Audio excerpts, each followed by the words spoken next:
Welcome to Pelican's How to Adjust Your Pedal Position and Foot Straps. These adjustments can be done while in or out of the kayak. When adjusting the foot straps or pedal position outside the kayak, we suggest separating the two pedals and sitting the pedal drive on the fins like this. You will notice a line of 5 holes running along the top of the main mechanism. These holes allow you to reposition the pedal to where you find them most comfortable. Simply press the lever, releasing the lock pin, and reposition the pedal to where you find it most comfortable. This system allows you to adjust each pedal independently of the other in case you need the pedals to be in different positions.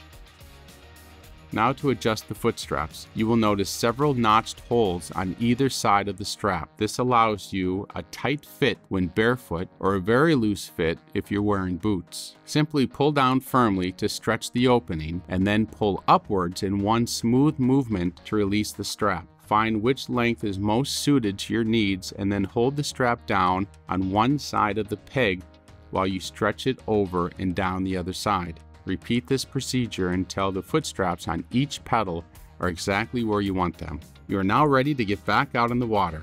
Feel free to leave any questions in the comment section below and check out the rest of our how-to video series.